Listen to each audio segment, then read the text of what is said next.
This is John Bishop with the Living to Learn channel. Tonight I'm going to do a short video on my dry bag. This is my bush pot kit in a dry bag. And before I go any further, we know that this kit is always on me. I've done that for other videos, so I have to include it with anything that goes on. So I'll dive into this before I ever dive into this to get stuff out of it or for anything I need to get done in the field. But this kit is what I use to do my disinfecting of water, transportation of water, and for general cooking. So first off is the 5-liter dry bags from the Pathfinder school. Been a very good bag. You can stone boil water in it, transport water in it. It does its job very well. I've took the strap off of it to carry. I just carry it like a handle, and it's good to go. Now I don't have this completely packed full. As you can see, it's not tight in any way or bulked out. So let's look inside of it. Now the first thing I'm going to do, I'll pull out, will be a cotton bandana. Multi-tool, I'll go over that in a minute. But the reason I got a cotton bandana is because I can filter with it and make char cloth. It's a camp towel, so wipe hands down, face down, clean your stuff up with it, hang it up in the tree, let it dry, wash it out. Just a general good, always good thing to have. This is a Leatherman Wave, so it's new for me. I used to carry a 300 Super Tool Leatherman, and it's awesome. There's nothing wrong with it. I didn't break it or anything. I just got this in a trade and decided I'd give it a test. But before I do that, I wanted to show everybody a little something about these. And I know you probably already know it, and for those of you that don't, and you're going to learn something pretty good with this. If you take out the saw, this is their wood saw, and I found this on both the 300 and this Leatherman Wave. This thing is a monster on a ferro rod. I'm telling you, did you see that? It throws off spark great. Always remember that. Okay, so you'll have a little bit of extra strike for it. But now what this usually used for around camp, of course, can't say nothing, it's a multi-tool. Picking pots up, getting pots and pans out of the fire. And it's got all the general tools on it for your maintenance routine. You need to do anything around or make anything, I know this will make whatever you need to make out in the field. So, good bulletproof piece of kit. Let's see what's next. Y'all probably remember this. This was in another video, because I took it out and went over it, well, a little bit over it. This is a fire kit that I carry with this at all times. It's got some redundancies in it. It's got the extras that I won't need to carry with me. And it's something that when I get all this out, this is already going to be sitting there. So I don't have to dig into this. I can just pull out of it, do my thing, go if necessary. Now, inside of this, let's go over it right quick. Joe had a friend that made this, and I tell you, I first got it and put it on, I loved it, and it's been in my kit ever since. Now, of course, I carry about 25 foot of bank line. That's to make tripods with, anything I need to hang pots with. Never go wrong with cordage. An extra ferro rod. This is one of the first ones I got, and I'm going to be doing a video, I'm going to do this out now, of comparison of ferro rods. There'll be a little bit in the future. I'm still trying to work some bugs out on how to get heat off of them and register, but carry an extra ferro rod. I carry old-time beeswax candle, and in here is a bunch of juke pulled apart to make nests. So I can just pull it out and instantly use it. Then I carry, you can see, a very well used char tin, which surprisingly has no char in it. I have stuff to make char with, and then in the bottom of that is a whole bunch of fat wood. And there's some charred punk wood down in there too, in the very bottom of it. So, but I carry it. I've made quite a bit of char in that. Piece of fat wood with, of course, jute twine on it. You know what that's good for. Flick it a bic. Instant fire gratification. This has all of my instant fire stuff in it. The I think all of these are the, what is that, micro inferno or mini infernos. And everything just comes for an instant gratification fire. Throw it down, it's kind of wet outside. Bam. You got fire, and you got another container.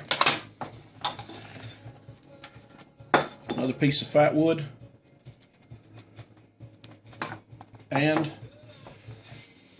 this is a Pathfinder tool. I got this not too long ago. I never really carry it except in here because I carry a monster in here. But you can strike off of it. You can strike your ferro rod off the edge. You can flint and steel it, you know, like normal. So, and it's got a little divot for your palm so you can make a bow drill. So, I got this in a trade, and I've been carrying it. It's got a little bit of weight to it, but I'm going to test it out pretty good and see what she does. Maybe make some modifications to it for my needs or wants. That's what I carry in a fire kit that's always in here. So, all this stuff I'll pack back in when I get done, of course. But there's a lot of gear that I carry in there that's, some are redundant, some isn't, and that gives you the ability to make fire if all you've got is this bag and you've lost all your other equipment or it's soaking wet, or, you know, you just have it and it's ready. And of course, instant gratification is always good, but it's a good little kit to have. All right, let's see what else we got in here. Now for the big boy.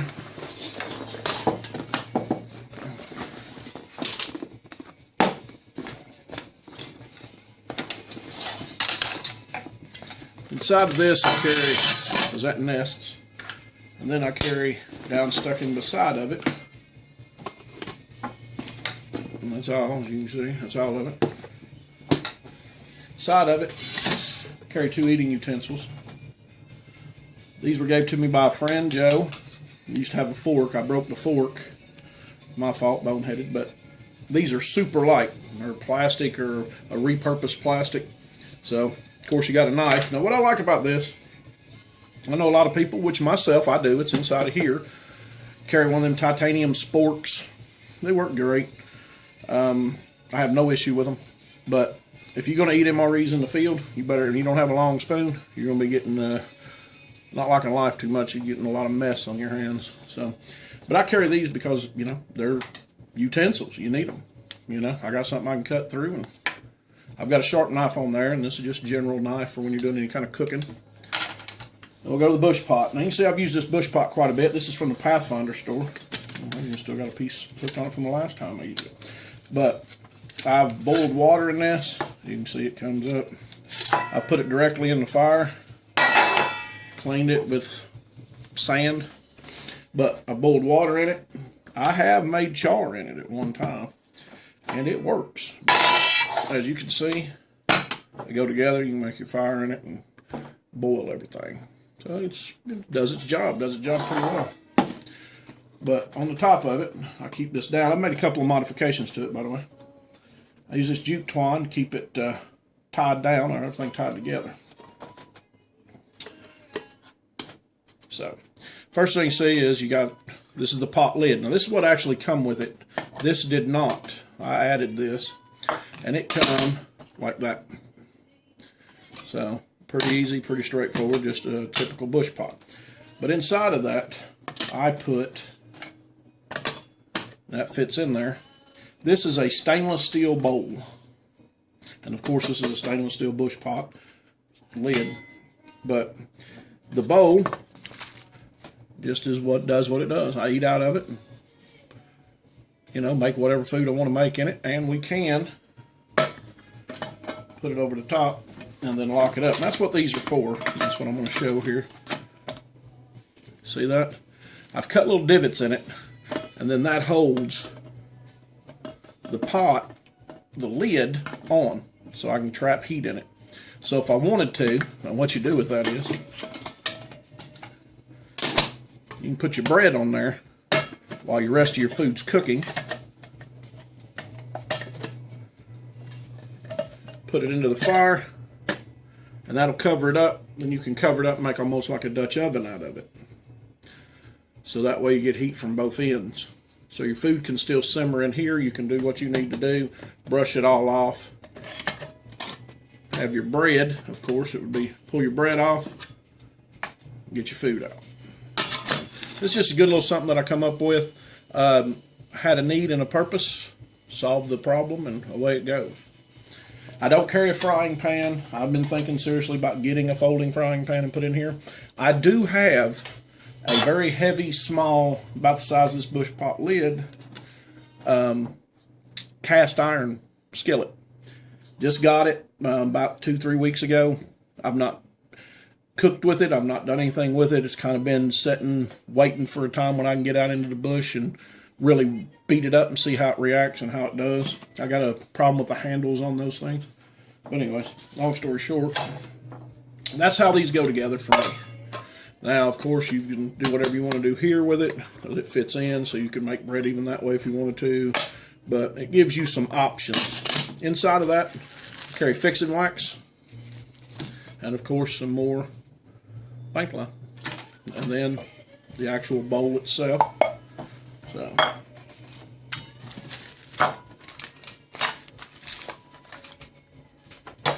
now, we got your lid.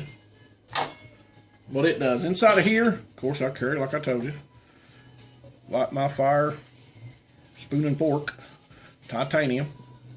All right, so I still have that to cook with, eat with, and these other utensils. And there's not a lot of weight to them. That's the reason I carry it. Now down into the bush pot itself, salt and pepper, seasoning. I carry 2 bandanas. Right. Regular bandana for charring and cleaning up around camp, you know, cleaning these pots and pans up. And then I carry this orange bandana in the bush, which you just seen me pull out. I carry some utility stuff to make. We'll go over some stuff first. I just got this puck. I had one before and lost it. I don't know what I did with it. It got put somewhere or left somewhere and it's gone, so I had to buy a new puck. So this sharpen your axe up, and if you get a ding in it, I would make a handle for this in the field. I'd whittle me out just a stick, split it, and lash it together so I'd have a handle. Then that way I could do any edge work that I needed to get bad nicks out of like my axe, or I could put it in and try to straighten my saw blades if I needed to. Puck, of course, for the axe. Another mini flick of the bick. I have some redundancies when it comes to fire. I have quite a few. And an extra piece of flint. Now this just happened in here and I've left it over the time just because it was given to me by a friend, because this is actually cut down, sawed down for a flintlock rifle. And I keep it because it's still just a piece of flint and I need it. It's there. I don't have to worry about it too much. Now, this is a Lansky sharpening rod, and just a simple, everybody knows them, probably got one. Sharpen on that end. The other end of this, I made a modification to it, had that carbide V to sharpen your blades on. Well, I don't really carry a lot of knives that I sharpen on that.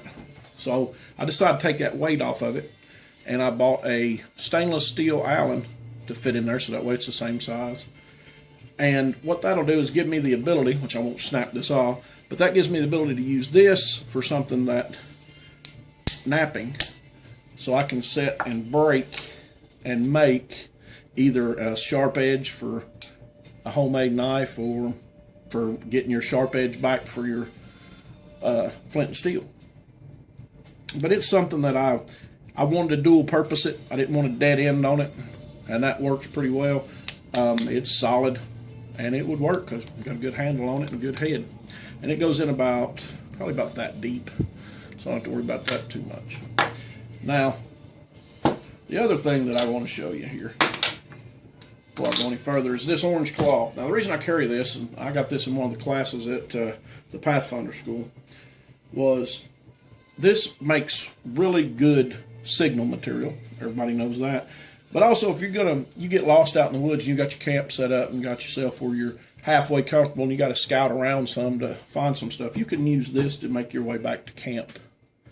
And the way you do that is, you'll tear it into strips and hang it up as high as you can in tree limbs.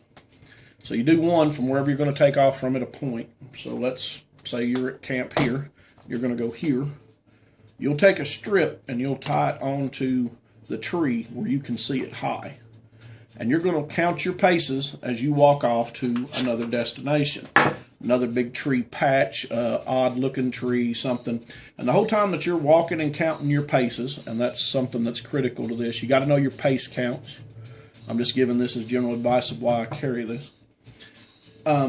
You do your pace counts, constantly looking back and seeing where this is on your tree, and you stay in line with that. And when you get down to the point to where you can barely see this, you stop. You keep track of how many pace steps it was there. You rip another thin section off, tie it onto the tree there in front of you or around you, and up high where you can see it in the same direction you're walking away from, and you follow that out until you get wherever it is you want to go. Now, you've been counting your paces as you're leapfrogging to, let's say this is a water source. Now, when you go from your camp to the water source, just wandering through the woods, you could get lost and never find your camp again. Now, when you get there, you know that to the next waypoint is 120 steps, or 120 paces, rather. So you go from that water source to 120 paces. Remember, you've always been watching the orange flags. You've never lost track of them. You should see your orange flags, and you can follow, taking those orange flags off, all the way back to where your camp was. And then you can write yourself down that distance and how many paces it was, so you can get back to that same source. And you can make something called a pawl map, which I'm not going to go over later, any kind of major navigation here. This is just something that is useful besides a filter and something to signal with, or a sling, or a towel, or any of that stuff. It has multiple purposes. That's why I like that bright orange. So, but this is what's in my bush pot kit. Boil water, make food, a couple of small modifications in what I carry. I do not carry any food in this, as you can see. Unless I go out in the field, I will throw a couple of tins in here of some food, like rice or some dried vegetables for soup or something. I can put that in here. I have plenty of room for it. And but I usually carry in my pack the major part of my food. It's got its own place.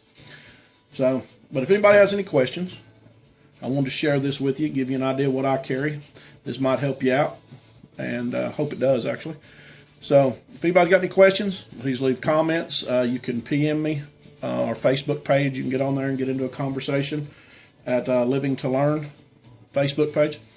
And by all means, ask away. And remember, get out there and do something. Even if it's in your backyard, you're learning. That knowledge is going to help you. Take care of yourself and each other. Be safe.